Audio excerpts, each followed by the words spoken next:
On June 1st, 2026, a stock price of $225.45 changed the narrative of an entire industry. That closing bell didn't just mark a new high for Micron Technology.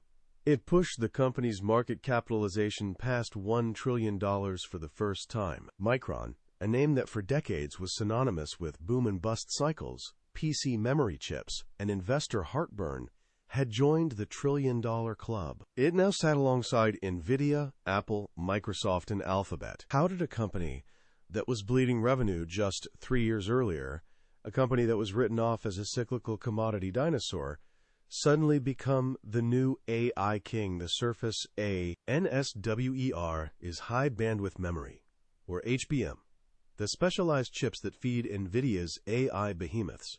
But that answer, while true, is dangerously incomplete. Every major memory maker had access to HBM technology.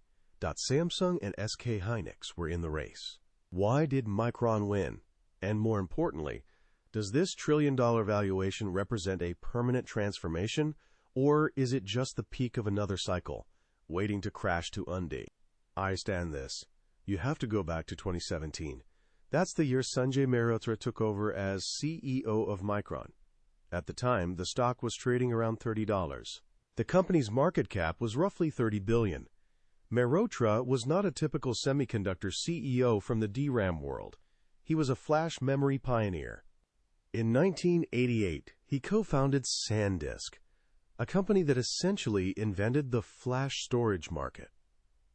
He had navigated the brutal 2008 flash crash, where prices collapsed and companies died. He had steered SanDisk through that crisis by making a contrarian bet. Instead of retreating, he acquired M Systems and doubled down on NAND flash for smartphones. That bet worked. It turned SanDisk into a giant, later acquired by Western Digital for $19 billion. So when Mehrotra walked into Micron in 2017, he carried a specific playbook in his head. The playbook said, every commodity crash is followed by a technology shift that rewards the bold. But in 2017, Micron was not a bold company. It was a commodity supplier. Its main business was selling DRAM memory for PCs and mobile phones. It was a follower, not a leader. The stock was decent, but the company was structurally fragile. That fragility became brutally apparent in 2022. A global semiconductor glut, driven by a collapse in PC and smartphone demand after the pandemic frenzy, slammed Micron's revenue down by 40%. The stock, which had climbed to nearly $100 in 2021, crashed back to $50. It was a classic Micron cycle. Investors who had been burned before knew the pattern. Buy at the bottom, sell at the peak, and get out before the next collapse. But Mehrotra did something different this time. He didn't just cut costs and wait for the cycle to turn. He slashed capital expenditures, yes. He laid off staff, yes. But he also made a decision that looked insane at the time.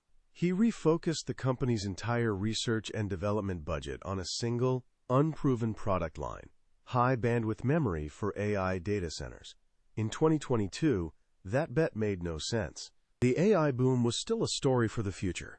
ChatGPT had just launched, but the hardware supply chain was still built around training models on older architectures. Micron's HBM division was losing money. The conventional wisdom was to protect the core DRAM business, cut R&D, and wait for the PC market to recover. Mehrotra did the opposite. He ordered an internal memo, later leaked to the Register in April 2026, that established a war room for HBM yield optimization. The division was bleeding cash, and he put it on war footing. Why would he do that? The answer, according to the evidence, is not that he had a crystal ball. It's that he recognized a pattern.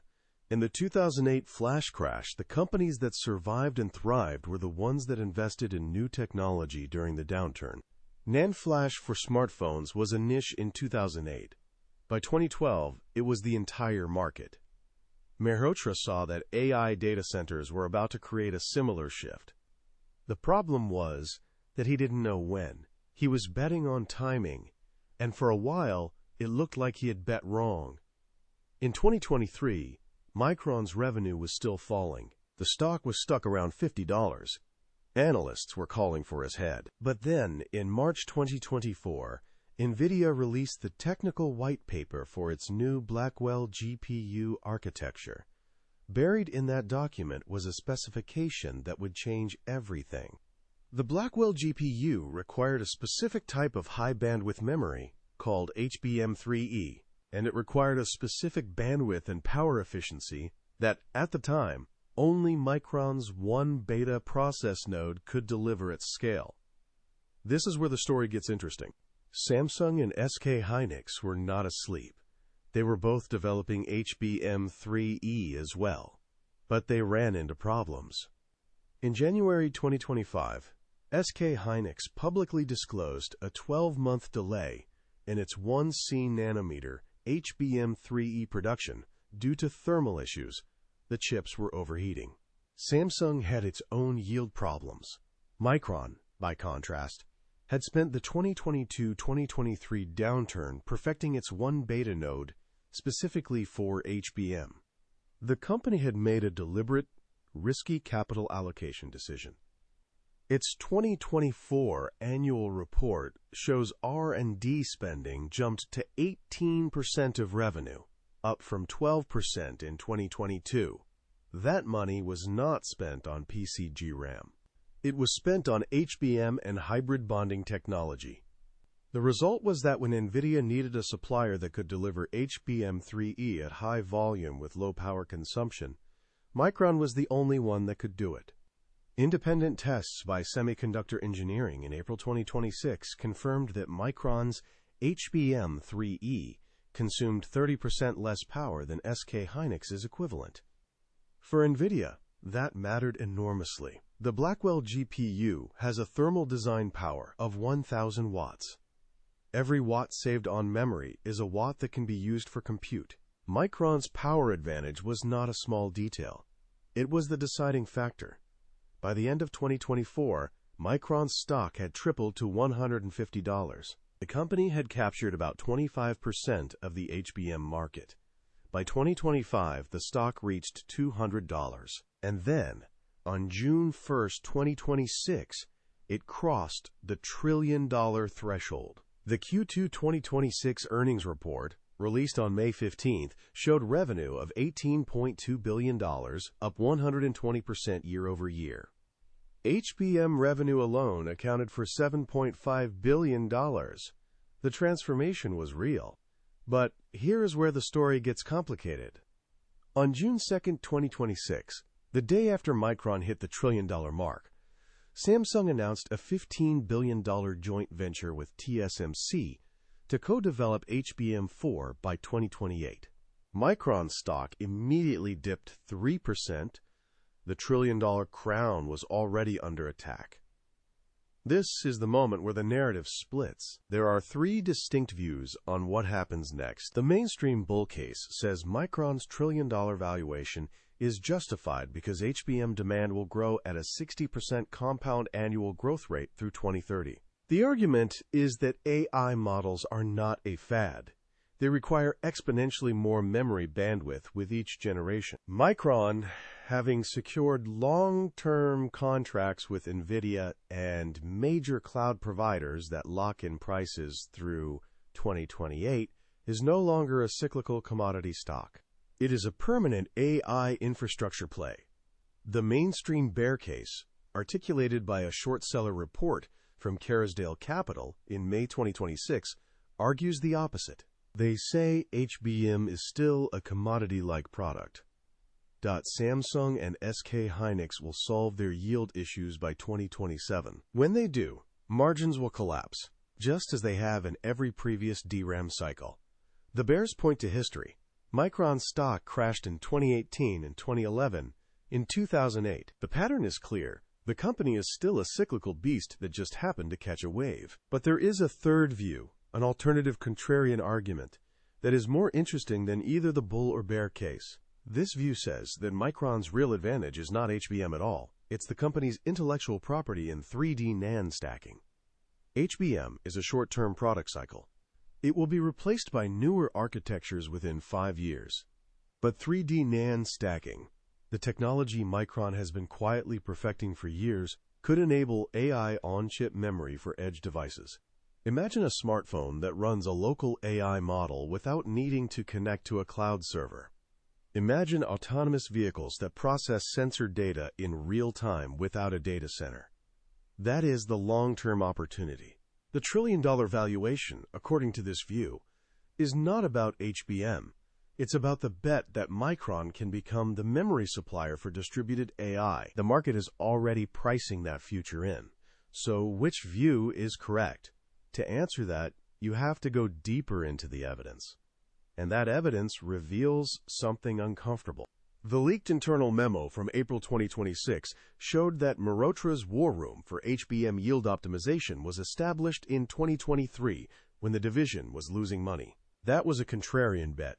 But the memo also revealed that the decision was not based on a detailed forecast of AI demand. It was based on a hunch. Micron had seen this pattern before in flash memory. He bet that the crash would create an opportunity. And he was right. But that raises a deeper question. Is this pattern repeatable? Can a company that survived on commodity cycles reinvent itself as a permanent innovation machine? Or was this just Luke K? The answer is not reassuring. Micron's success in HBM3E was a combination of timing, engineering focus, and competitor mistakes. SK Hynix's thermal issues were not predicted. Samsung's yield problems were not part of Micron's plan. The company benefited from being late to the HBM race.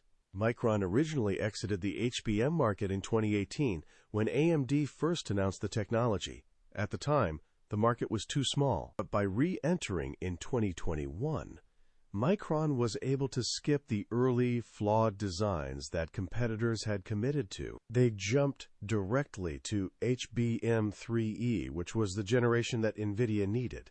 That was not genius. That was timing. And now, the trillion-dollar valuation forces Micron to execute flawlessly for a decade. The company must sustain innovation beyond HBM. It must defend its power advantage. It must navigate the Samsung TSMC alliance. It must prove that it is not just a one-trick pony. The real test is not the past bet. It is the next one. Sanjay Mehrotra is now 70 years old. He has been through more cycles than most people in the industry. He knows that the semiconductor business does not reward resting on laurels. In a CNBC interview on June 2, 2026, the day after Samsung's joint venture announcement, he dismissed the threat. He argued that Micron's customer qualification cycles create a quote that cannot be quickly bypassed. He said that Nvidia's testing process for HBM4 will take years, and Micron is already embedded in that process.